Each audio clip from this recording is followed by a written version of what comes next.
Halo semuanya, perkenalkan nama saya Siti Masitoh dari kelas 12 MIPA 3 SMAN 2 Depok. Pada kesempatan kali ini, saya akan melakukan praktikum yang berjudul Faktor Korosi. Tujuan dari praktikum ini yang pertama mengetahui proses perkaratan paku dengan berbagai perlakuan. Yang kedua, mengetahui faktor-faktor apa saja yang menyebabkan paku mengalami korosi. Yang ketiga, mengetahui cara pencegahan korosi pada paku. Korosi adalah rusaknya benda-benda logam akibat pengaruh lingkungan. Proses korosi dapat dijelaskan secara elektrokimia, misalnya pada proses perkaratan besi yang membentuk oksida besi. Korosi pada logam terjadi akibat interaksi antara logam dan lingkungan yang bersifat korosif, yaitu lingkungan yang lembab, mengandung uap air, dan diinduksi oleh adanya gas oksigen, karbon dioksida, atau hidrogen sulfida. Korosi dapat juga terjadi akibat suhu tinggi. Korosi pada logam dapat juga dipandang sebagai proses pengembalian logam ke keadaan asalnya, yaitu biji logam. Misalnya korosi pada besi menjadi besi oksida atau besi karbonat. Faktor-faktor terjadinya korosi. Yang pertama, air merupakan salah satu faktor penting untuk berlangsungnya korosi. Udara lembab yang banyak mengandung uap air akan mempercepat berlangsungnya proses korosi. Kedua, elektrolit, asam atau garam, merupakan media yang baik untuk terjadinya transfer muatan. Hal ini mengakibatkan elektron lebih mudah untuk diikat oleh oksigen di udara. Air hujan banyak mengandung asam, sedangkan air laut banyak mengandung garam. Oleh karena itu, air hujan dan air laut merupakan penyebab korosi yang utama. Ketiga, permukaan logam yang tidak rata memudahkan terjadinya kutub-kutub muatan yang akhirnya akan berperan sebagai anode dan katode. Permukaan logam yang licin dan bersih akan menyebabkan korosi sulit terjadi, sebab kutub-kutub yang akan bertindak sebagai anode dan katode sulit terbentuk. Yang keempat, jika dua logam yang berbeda potensial bersinggungan pada lingkungan berair atau lembab, dapat terbentuk sel elektrokimia secara langsung. Logam yang potensialnya lebih rendah akan segera melepaskan elektron ketika bersentuhan dengan logam yang potensialnya lebih tinggi, serta akan mengalami oksidasi oleh oksigen dari udara. Hal tersebut mengakibatkan korosi lebih cepat terjadi pada logam yang potensialnya lebih rendah. Sedangkan logam yang potensialnya tinggi justru lebih awet. Alat dan bahan yang dibutuhkan yaitu amplas, 6 buah paku, 6 gelas plastik, asam cuka, minyak goreng, air biasa, larutan garam, air panas, 6 plastik, dan karet. Cara kerjanya yang pertama, amplaslah 6 paku yang sudah disediakan.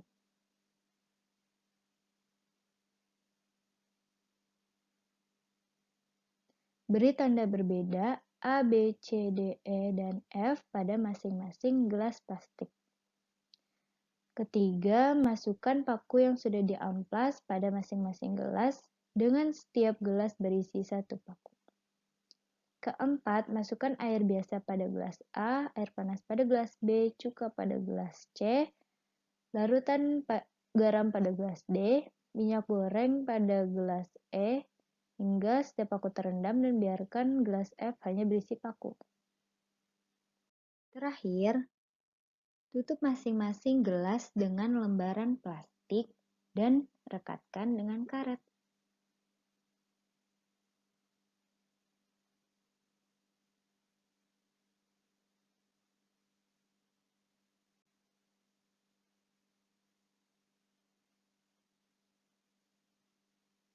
Kemudian, amati, foto, dan catat perubahan selama 4-5 hari.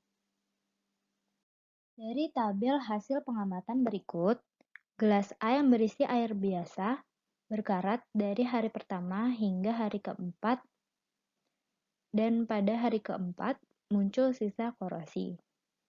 Pada gelas B yang berisi air panas, pada hari pertama berkarat hingga hari terakhir perkaratannya makin pekat. Pada gelas C yang berisi asam cuka, Pada hari pertama, air dan paku menghasilkan gelembung hingga pada hari ketiga dan keempat paku menghitam. Pada gelas D yang berisi larutan garam, paku berkarat dari hari pertama sampai hari keempat. Pada gelas E yang berisi minyak goreng, paku tidak mengalami perkaratan sama sekali dari hari pertama hingga hari keempat. Pada gelas F yang hanya berisi paku, di hari pertama hingga hari ketiga tidak berkarat, namun pada hari keempat muncul perkaratan pada bagian tertentu. Berikut adalah tabel hasil pengamatan yang didokumentasikan dari hari pertama hingga hari keempat. Berdasarkan pengamatan yang saya lakukan selama 4 hari, didapatkan hasil sebagai berikut. Paku pada gelas A yang berisi air biasa langsung mengalami korosi hingga perkaratan pada gelas A meningkat setiap harinya. Selain itu, timbul sisa-sisa hasil korosi pada gelas tersebut. Hal tersebut disebabkan oleh penyebab utama korosi itu sendiri, yaitu air dan permukaan paku yang tidak rata karena sudah diamplas. Pada gelas B, juga didapatkan hasil yang sama. Perbedaannya dapat dilihat dari kepekatan warna karat yang dihasilkan dan tidak ada sisa-sisa hasil korosi. Pada gelas C yang berisi asam cuka, air langsung menghasilkan gelembung, dan pada hari ketiga, paku mulai menghitam di bagian tertentu, dan pada hari keempat, paku menghitam di seluruh permukaan. Selanjutnya, pada gelas D yang berisi larutan garam langsung terjadi perkaratan di dasar gelas dan terdapat sisa hasil korosi. Hal tersebut dikarenakan oleh takaran air yang saya gunakan ternyata lebih dari seharusnya, sehingga perkaratan pada paku terjadi hampir mirip dengan air biasa. Pada gelas E yang berisi minyak goreng, paku tidak mengalami perkaratan hingga hari terakhir. Dan untuk gelas F yang hanya berisi paku, pada hari pertama tidak terjadi perkaratan hingga pada hari terakhir paku hanya menghitam sedikit di bagian tertentu. Berdasarkan pengamatan yang dilakukan, dapat disimpulkan bahwa korosi merupakan reaksi redoks antara logam dengan zat yang ada di sekitarnya dan menghasilkan senyawa yang tidak dikehendaki. Senyawa tersebut biasanya berupa oksida logam atau logam karbonat. Penyebab korosi antara lain air, elektrolit, asam atau garam, permukaan yang tidak rata, dan beda potensial yang sudah terbukti pada pengamatan yang saya lakukan selama 4 hari. Agar tidak terjadi korosi pada besi, jangan biarkan besi terkontaminasi dengan air atau larutan yang dapat menyebabkan oksidasi sehingga besi dapat berkarat.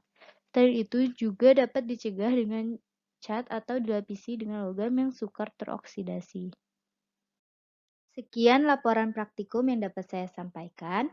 Kurang lebihnya mohon maaf. Terima kasih sudah menyimak video ini. Sampai jumpa.